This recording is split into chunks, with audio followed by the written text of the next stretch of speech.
우리 주위에 있는 분들과 인사 나누겠습니다. 호산나. 호산나. 네. 별로 익숙하지가 않아가지고 우리말이 아니니까 조금 어색하긴 한데 다시 한번 기쁨을 담아가지고 또 주님께 영광 돌리는 의미로 다시 한번 힘차게 예수님께서 예루살렘 성에 입성할 때 이 종려나무 가지, 커다란 그 가지를 들고서 그렇게 영광 돌렸듯이 주위에 있는 분들과 함께 다시 한번 인사 나누겠습니다. 호산나! 호산나! 네, 오늘은 종려주일입니다.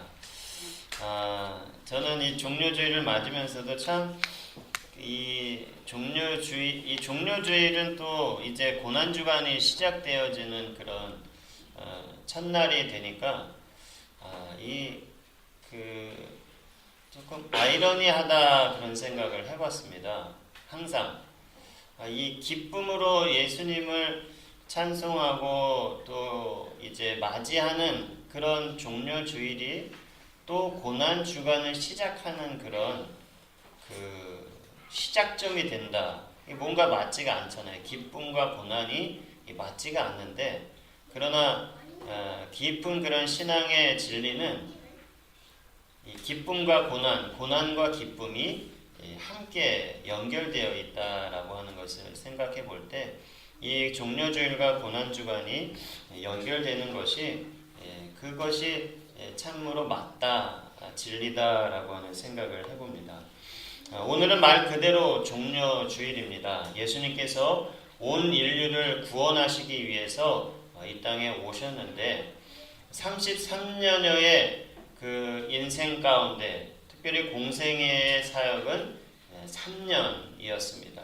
그리고 그 공생애를 마감하는 그런 기간이 바로 이 한 주간, 그러니까 예수님의 구원의 사역, 하나님께서 계획하신 구원의 사역이 완성이 되는 그런 가장 중요한 클라이막스, 가장 중요한 절정의 기간이 바로 이 한 주간이라고 할 수가 있습니다.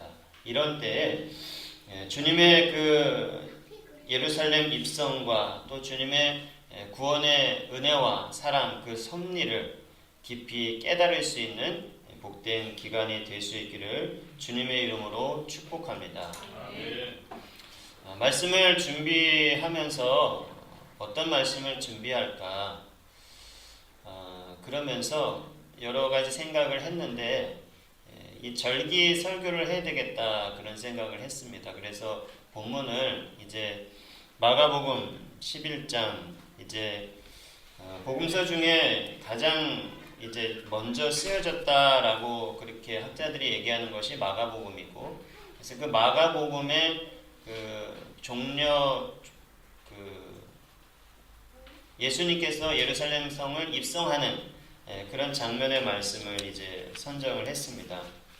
근데 이 말씀을 가지고 설교를 하려고 하니까 고민이 많이 됐습니다. 여러 가지 의미들을 많이 이제 나눌 수가 있을 텐데, 이번 주일에 2017년 종료주일에 특별히 하나님께서 우리에게 주시는 말씀이 무엇인가, 기존에 제가 들었고 알았던 그런 의미들, 그거를 되새기는 것도 의미가 있겠지만 하나님께서 2017년의 종료주일에 주시는 말씀이 무엇일까라고 생각하다가 이 말씀을 준비하게 되었습니다.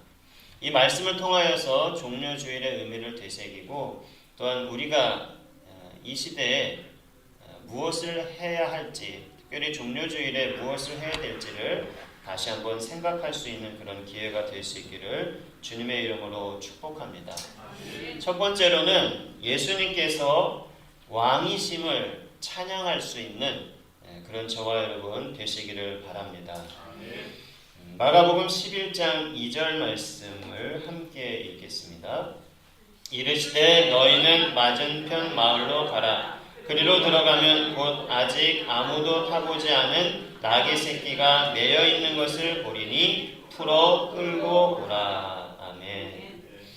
예수님께서는 예루살렘 성으로 이제 들어가시는, 예루살렘 성에 입성하시는 그런 상황 가운데서 그냥 평소와 같이 걸어서 도보로 이제 입성하지 않으시고 나귀 새끼를 타고 이제 입성하고자 제자들에게 이제 준비시킵니다. 그 준비시키는 과정이 이제 마가복음 11장에서 나오죠. 그래서 이 나귀 새끼가 매여 있는 매여 있는 나귀 새끼를 이제 풀어서 가지고 와라. 만약에 왜 이 나귀 새끼를 데려가냐고 물어보면 주께서 쓰시겠다 하라. 그렇게 이야기를 합니다. 이 말씀을 읽으면은 참 신기하다 그런 마음을 어릴 때부터 가졌는데요. 주께서 쓰시겠다 하라. 그러면 또 그 나귀 새끼 주인이 아무 소리 없이 군소리 없이 그 나귀를 주는 거예요. 참 신기한 일이죠. 근데 이 말씀을 가지고 보통 이렇게 설교를 하죠. 주님께 쓰임받는 사람이 되어야 된다. 나귀가 쓰임받았고 주님의 제자들이 쓰임받았고 또 나귀의 주인이 쓰임받았다. 그런 이야기를 합니다. 어찌되었든 예수님께서는 예루살렘 성에 입성하면서 그냥 가시지 않으시고 특별히 나귀 새끼를 타시고 이제 가고자 하셨습니다. 그 이유는 스가랴서에 나타납니다. 스가랴 9장 9절 말씀을 함께 읽겠습니다. 시온에 따라 크게 기뻐할지어다. 예루살렘에 따라 즐거이 부를지어다. 보라, 내 왕이 내게 임하시나니 그는 공의로우시며 구원을 베푸시며 겸손하여서 나귀를 타시나니 나귀의 작은 것 곧 나귀 새끼니라. 아멘. 예수님께서는 왜 나귀 새끼를 타고 예루살렘 성에 입성하고자 했는지 그것이 바로 스가랴서 9장 9절에 나타나고 있습니다. 바로 예수님 자신이 왕이다라고 하는 것을 온 백성에게 선포하고 나타내는 그런 이유로 인해서 이제 나귀 새끼를 타고 입성하셨다라고 하는 것입니다. 일반적으로 나귀 새끼가 왕을 상징하는 그런 동물은 아닙니다. 이제 전통적으로 이스라엘에서는 노새가 이 왕을 이제 상징하는 그런 동물이거든요. 그래서 다윗이나 그 시대 이후로 보면은 이제 왕들이 노새를 탔다고 하는 그런 구절들이 성경에 몇 군데 나오는 것을 볼 수가 있습니다. 그런데 여기서 나귀 새끼를 특별히 탔다. 말이나 어떤 더 훌륭하고 멋있는 그런 동물이 아니라 탈 것이 아니라 나귀를 탔다고 하는 것은 바로 성경의 말씀을 이루고자 하시는 그런 예수님의 뜻이 있었다라고 하는 것입니다. 왕으로서 예수님께서는 예루살렘에 입성하셨다라고 하는 것입니다. 그런데 그냥 일반적인 왕이 아니라 그분은 겸손의 왕이셨다라고 하는 것입니다. 스가랴 9장 9절 우리가 읽었는데 거기 보면은 겸손하여서 나귀를 타셨는데 그 나귀는 나귀의 작은 것 나귀 새끼다라고 말씀하고 있습니다. 우리가 예수님을 왕으로 찬양하고 왕으로 경배해야 되는데 그 왕은 어떤 분이신가? 바로 겸손의 왕이시다라고 하는 것을 우리가 생각해 봐야 합니다. 우리가 일반적으로 왕 하면 최고의 권력, 최고의 힘, 또 최고로 부강하고 또 부자 그런 의미를 우리가 생각할 수 있는데 예수님은 겸손의 왕이시다, 겸손하신 분이시다라고 하는 것을 이야기하고 있습니다. 우리가 따르는 예수님이 바로 겸손의 왕이시다라고 하는 것입니다. 그렇다고 한다면 우리가 예수님을 찬양하며 또 예수님을 경배하며 살아갈 때에 우리의 모습은 어떠해야 되는지가 분명해집니다. 바로 우리도 겸손한 삶을 살아야 한다. 겸손의 왕이신 주님을 따르는 삶을 살아야 된다라고 하는 것입니다. 싸움과 다툼이 일어나는 것 왜 그렇습니까? 자존심을 드러내고 자존심을 나타내는 것 왜 그렇습니까? 교만하기 때문에 그렇습니다. 내가 높은 자이기 때문에 상대에게 지지 않으려고 합니다. 그런 것들이 우리의 삶의 영역에서 곳곳에서 나타납니다. 때로는 상대에게 무시당하는 것 같은 기분 나쁘게 하는 그런 말을 들으면 어떻습니까? 그걸 보복해줘야 되잖아요. 10배, 100배 갚아줘야지 속이 시원하잖아요. 전에 이제 있던 교회에서 주차 문제 때문에 시비가 붙었습니다.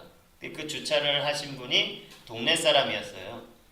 동네 사람이 이제 아무 말 없이 이제 교회 주차장에 주차를 한 겁니다.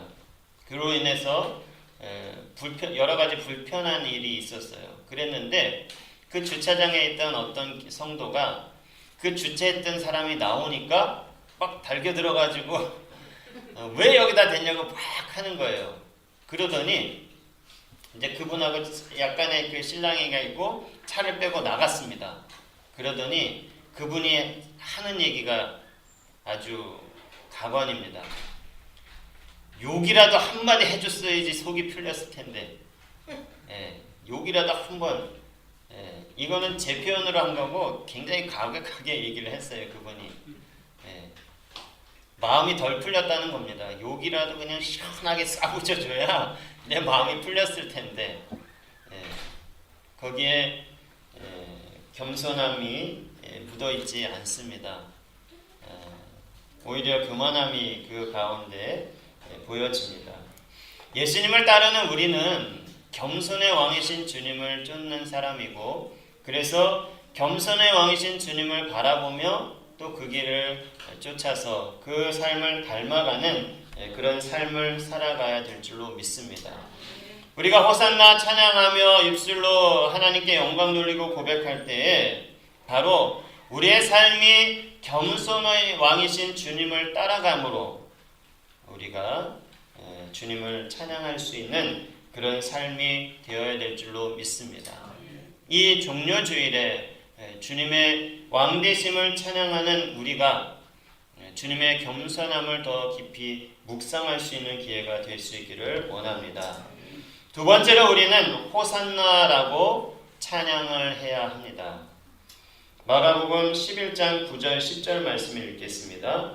앞에서 가고 뒤에서 따르는 자들이 소리 지르되 호산나 찬송하리로다. 주의 이름으로 오시는 이여 찬송하리로다. 오는 우리 조상 다윗의 나라여 가장 높은 곳에서 호산나 하더라. 아멘. 이 당시에 있었던 유대인들은 예수님께서 입성하시는 것을 보면서 바로 나귀 새끼를 타고 오시는 것을 보면서 저분이 바로 우리를 구원할 왕이시구나. 그래서 호산나라고 하면서 찬양을 했다고 말씀하고 있습니다. 이 호산나라고 하는 그런 단어, 이 의미는 구원해 주시옵소서, 우리를 구원해 주소서라고 하는 의미가 담겨 있습니다.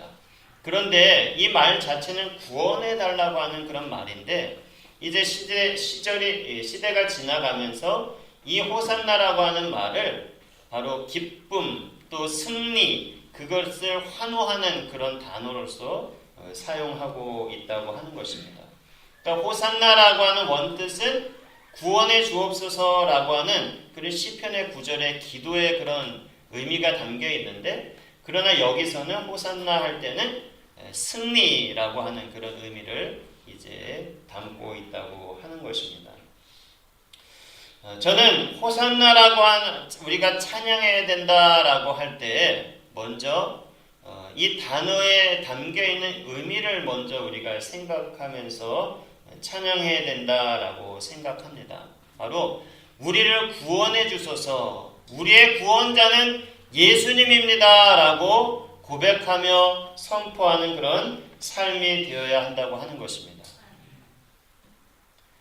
우리가 날마다 주님을 찬양하면서 살아갈 때 우리의 구원자가 되시고 우리의 구속자가 되시는 그 주님, 그 주님을 바라보면서 찬송할 수 있는 그런 우리가 될 수 있기를 원합니다. 예수님을 생각할 때 저마다 예수님에 대해서 다르게 생각을 할 것입니다. 왜냐하면 내가 만난 예수님이 다르기 때문에, 내가 질병 가운데 죽을 수밖에 없었을 때 예수님을 만났다. 그래서 예수님을 만나서 치유를 얻었다고 한다면 예수님은 치유자가 되실 것이고, 내가 자유함이 없을 때, 내가 무언가에 묶여서 고통당하고 고난당하고 제한받고 있을 때 예수님을 만나서 참된 자유를 맛본 사람이라고 한다면 예수님은 나에게 자유를 주시는 분이라고 예수님을 고백할 것입니다. 우리가 어떤 상황과 환경 가운데서 예수님을 만났든지 간에 중요한 것은 우리의 모든 삶의 환경과 상황 가운데서 우리를 구원하시는 분이 예수님이라고 하는 사실을 기억하고 또 그분께 호산나라고 찬양할 수 있는 그런 하나님의 사람이 되어야 될 줄로 믿습니다. 이스라엘 백성은 고난받는 그런 민족이었습니다. 수많은 그런 역사 가운데 고난을 당했는데 특별히 강대국을 통하여서 어려움을 당하였습니다. 이 이스라엘은 지정학적으로 이 통로가 되는 그런 나라입니다. 어떻게 보면 우리나라하고 유사하죠. 일본이 대륙을 침략하기 위해서 우리나라를 쳐들어와서 여러 가지 고통을 당하고 임진왜란뿐만이 아니라 일제시대 또 지금까지 우리나라가 고통당하고 고난을 당하는 그런 이유가 이스라엘 그 민족과 또 그 지역과 비슷하다라고 생각이 되어집니다. 고난을 당하고 어려움을 당하는 또 여러 가지 삶의 어려움과 문제를 경험하는 우리에게 있어서 주님은 우리를 구원해 주시는 분이시다. 그분께 기도하며 그분께 찬송할 수 있어야 합니다. 이 시대가 혼란하고 어렵다고 하는데 그럴수록 우리는 찬송해야 합니다. 어떻게 찬송해야 합니까? 호산나라고 찬송해야 됩니다. 우리를 구원해 주소서, 이 민족을 구원해 주소서, 불쌍히 여겨 주소서. 그 호산나의 찬양이 또한 기쁨과 승리의 의미로 바뀌어졌듯이 우리가 호산나 할 때 우리의 환경과 삶도 기쁨과 승리로 바뀌어지는 그런 역사가 있기를 주님의 이름으로 축복합니다. 세 번째로 우리는 주님의 부활을 찬양해야 합니다. 이 종료주일을 맞이하여서 주님을 찬양할 수 있는 그 이유, 그것이 본문에 어디에 나타나고 있는가 하면 바로 마가복음 11장 8절에 나타나고 있습니다. 11장 8절 말씀을 함께 읽겠습니다.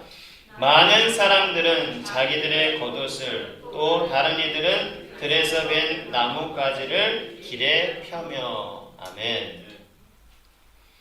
여기에 부활의 의미가 어디에 담겨 있을까요? 바로 나뭇가지라고 하는 그런 단어에 부활의 의미가 담겨 있습니다. 종료주일 하니까 이 종료주일은 무엇을 상징합니까?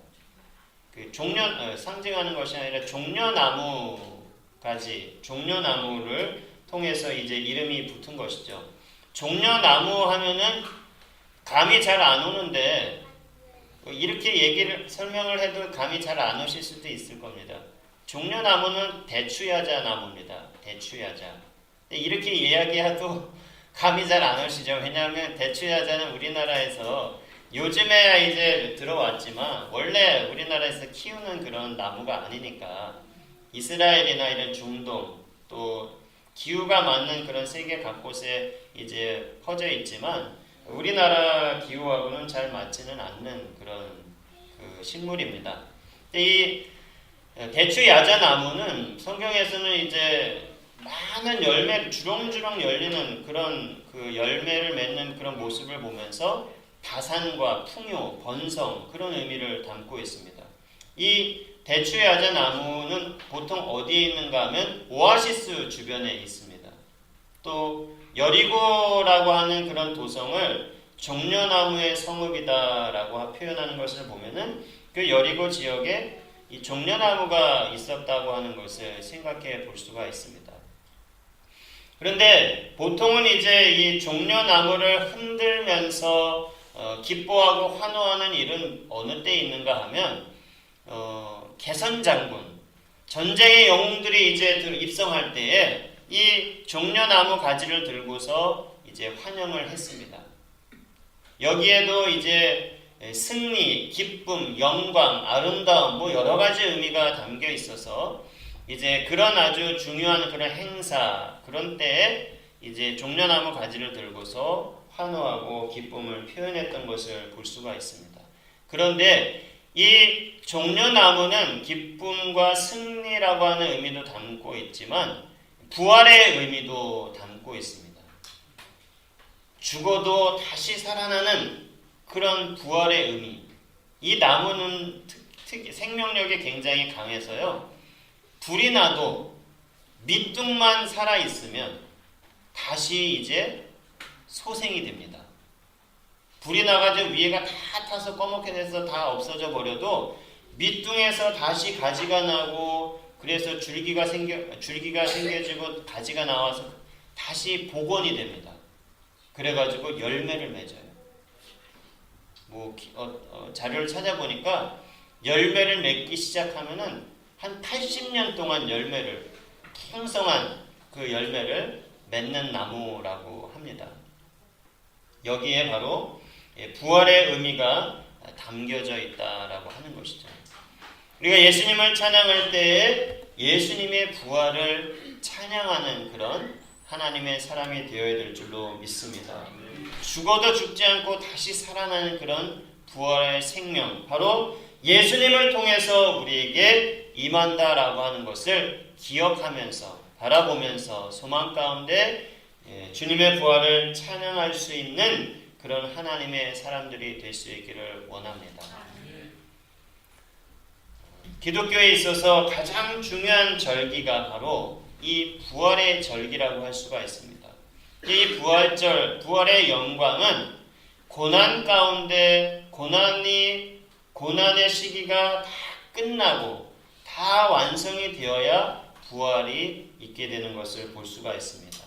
그러니까 이 종려주일은 부활절을 시작하는 그런 한 주간이 되고 또 고난의 주간이 시작되는 한 주간이 되는데 이때 우리가 다시 한번 생각해 봐야 될 가장 중요한 그런 신앙의 모습은 바로 찬양하는 것. 예수님의 왕되심을 찬양하고 또한 우리를 구원하시는 구원자이심을 찬양하며 간구하는 것. 그것이 우리에게 있어야 되고 마지막으로 주님의 부활을 바라보면서 우리가 또한 찬양할 수 있는 그런 하나님의 사람들이 될 수 있기를 원합니다. 우리 하나님의 사람들은 주님께서 죽음 가운데서 부활하셨기 때문에 죽음이 없이 죽음과 같은 것을 경험하다가 부활하신 것이 아니라 죽은 이후에 부활하셨기 때문에 우리는 그분을 찬양해야 되고 또한 그분의 부활은 또한 우리의 부활이 된다라고 하는 것입니다. 지금 고난을 겪고 있는 분이 계십니까? 어려움을 겪고 있는 분이 계십니까? 그래도 죽지는 않잖아요. 그렇죠? 죽지는 않습니다. 그래도 우리가 힘들고 어렵다고 그렇게 때로는 불평하기도 하고 불만하기도 하고 아우성을 칩니다. 그런데 여러분들 이 사실을 분명히 다시 한번 기억하시길 바랍니다. 죽어도 삽니다. 내가 죽을 것 같습니다 라고 우리가 고통 가운데서 외치잖아요. 내가 그러니까 죽을까봐 걱정하고 염려하는 거잖아요. 그렇죠? 그런데 분명하게 아실 것은 죽어도 삽니다. 죽을까봐 내가 힘들다고 죽을 것 같다고 그렇게 이야기를 하는데 그러나 죽어도 산다. 바로 주님의 부활을 생각하면서 그분의 부활을 찬양할 때 또한 우리도 그런 부활의 삶을 살아가게 될 줄로 믿습니다. 2017년 종려주일을 맞이하여서 날마다 주님을 찬양하고 주님의 왕되심 또는 우리를 구원하시는 또 주님의 부활을 찬양하게 될 때에 2017년의 사순절이 정말 아름답게 마감할 수가 있고 또 더 깊은 신앙의 그런 원리들, 의미들을 발견할 수 있는 기회가 될 수 있기를 원합니다. 우리 모두가 주님을 찬송하는 입술 또는 그런 삶으로 영광 돌릴 수 있기를 주님의 이름으로 축복합니다. 기도하겠습니다.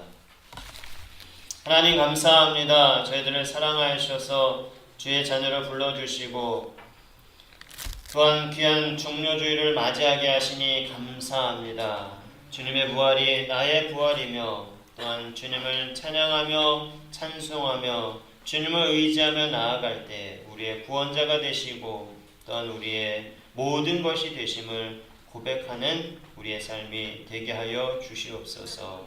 감사드리며 예수님 이름으로 기도하옵나이다. 아멘.